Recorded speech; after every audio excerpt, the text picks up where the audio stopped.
seolah-olah Pak Stephen Tong juga mengeneralisasi bahwa oh semua karismatik begitu. Saya tidak mau. Karismatik yang mana? Saya karismatik. Saya tidak mau ajar bodoh-bodoh.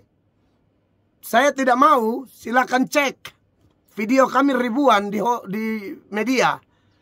Jadi, nah di situ artinya Pak Tong tetap orang tua, tetapi beliau juga bukan pendeta sempurna kan. Beliau juga pasti manusia biasa.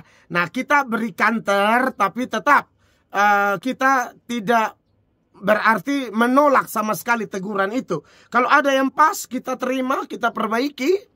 Ya, tapi kalau ada yang tidak pas kita kasih tahu supaya Pak Tong sebagai yang mengkritik, beliau tidak jatuh dalam kritik-kritik yang apa ya, yang over, yang kebablasan. Karena faktanya tidak semua karismatik model begitu, ya.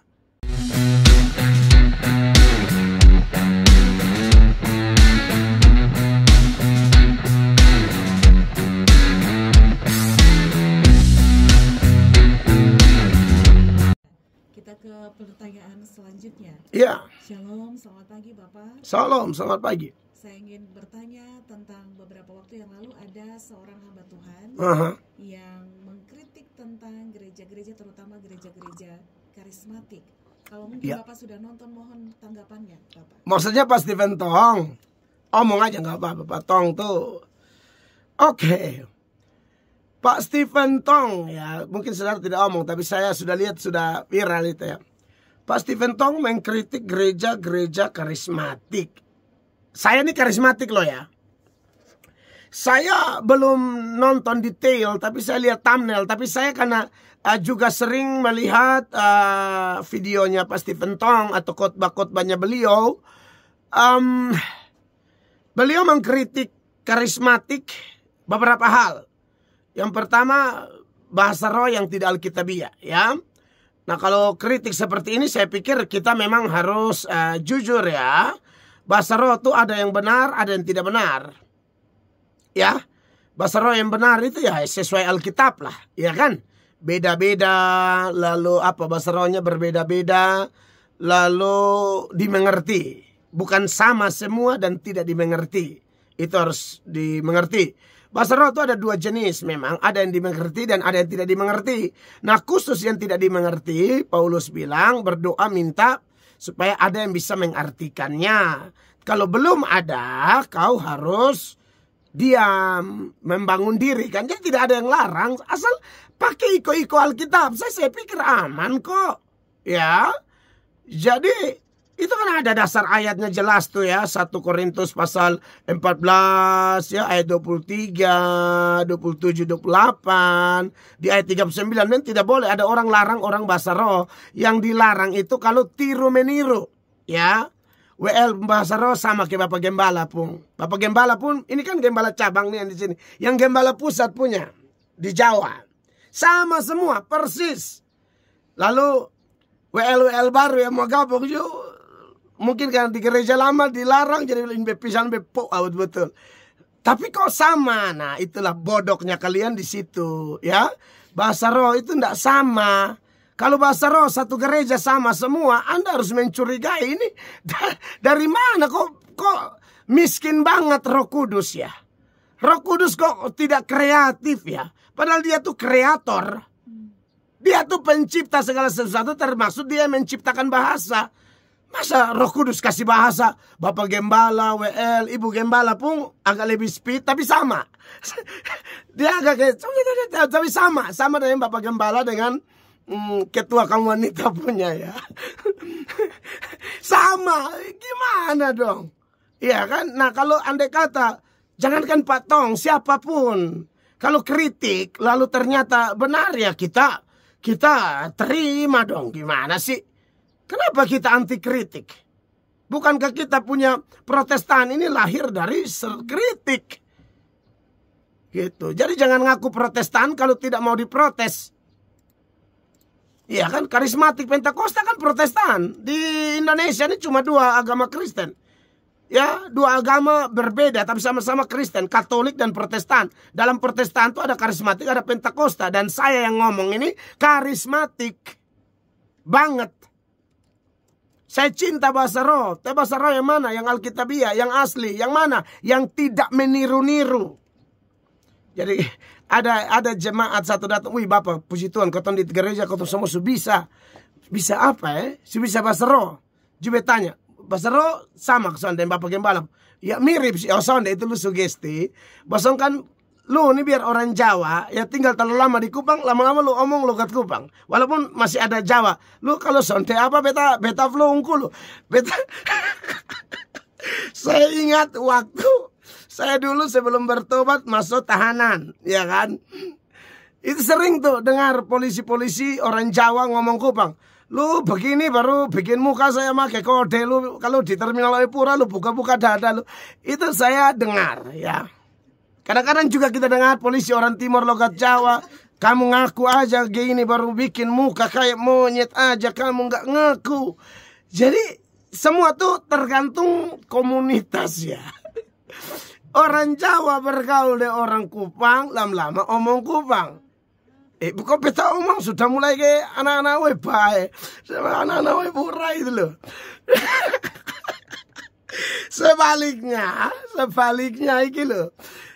Anak Kupang iki kalau bergaul sama wong Jawa, wong Solo, lama-lama aku intonasi aku nggak ini lagi ini. Sama, jadi gitu. Jadi maksud saya gini loh.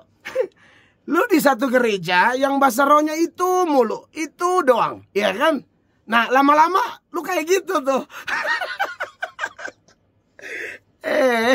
Jadi ketong nih. Saya tidak anti kritik. Ya biasalah itu. Kita kadang-kadang suka. Apa ya? Maksud saya gini. Kalau kritiknya benar. Ada dasar kitab suci. Membangun. Walaupun sakit terima aja.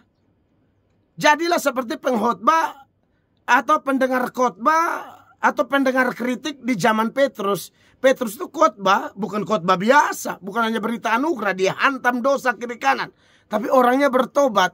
Tapi saya lihat banyak sekarang ini kayak pendengar Stefanus. Dengar habis marah, mau lempar itu pendeta. Stefanus kan mati, padahal Stefanus omong benar, dipenuhi Roh Kudus. Jadi gimana saudara-saudara? Atau Patong omong tentang pendeta yang rampok jemaat berpuluhan. Ya bisa jadi ada fenomena itu. Kalau saya pernah ketemu memang. Ya. Pendeta tidak ada khotbah firman. Pokoknya dia tekankan keuangan, perpuluhan, tidak pernah togor dosa. Jadi bikin gereja kayak bisnis, undang aja pendeta dari lain. Pendeta-pendeta top, karena lebih banyak peminat tuh. Nah keuangan tambah lancar. Jadi buka gereja kayak buka bisnis. Lalu apa salahnya kalau ada pendeta ngomong tegur kita? Begitu. Dan saya tidak tahu lagi teguran apa yang beliau berikan. Sepanjang itu ada dasar firman dan memang faktanya begitu, terima. Kalau tidak ada, ya kita tidak terima. Kan begitu. Makanya dulu tahun berapa ya? 2011 atau 2012 tuh saya KKR. Saya pernah serukan itu. Saya serukan dengan penuh penghormatan. Karena seolah-olah Pak Stephen Tong juga mengeneralisasi bahwa semua karismatik begitu. Saya tidak mau. Karismatik yang mana? Saya karismatik. Saya tidak mau ajar bodoh-bodoh. Saya tidak mau. Silakan cek video kami ribuan di media. Jadi, nah di situ artinya Pak Tong tetap orang tua, tetapi beliau juga bukan pendeta sempurna kan? Beliau juga pasti manusia biasa. Nah kita beri kantor tapi tetap kita tidak berarti menolak sama sekali teguran itu. Kalau ada yang pas kita terima, kita perbaiki. Ya tapi kalau ada yang tidak pas kita kasih tahu supaya Pak Tong sebagai yang mengkritik, beliau tidak jatuh dalam kritik-kritik yang apa ya, yang over, yang kebablasan. Karena faktanya tidak semua karismatik model begitu, ya.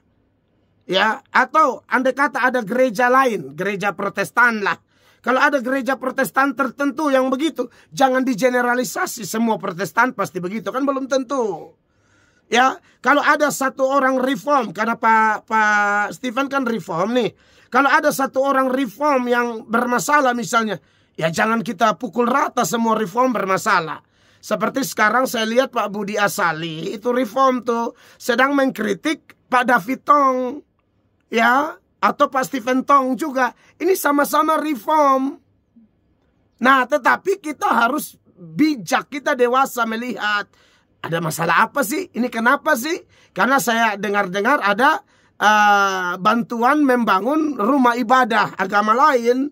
Nah, itu dikritik oleh Pak Budi Asali atau mungkin pendeta-pendeta yang lain.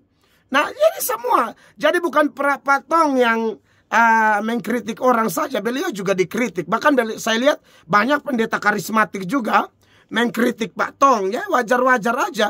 Pak Stephen Tong juga pasti sudah siap. Kalau sudah biasa mengkritik orang, ya Pak Stephen Tong juga harus siap dikritik. Iya kan? Tidak ada standar ganda. Kayak saya sering dihujani kritik. Ya terima, kalau Alkitabiah terima, tidak Alkitabiah saya bantah. Begitu aja sih, simple sih sebenarnya. Itu yang saya bisa respon. Jadi pada prinsipnya kalau sesuai Alkitab terima, tidak sesuai kita counter. Salam.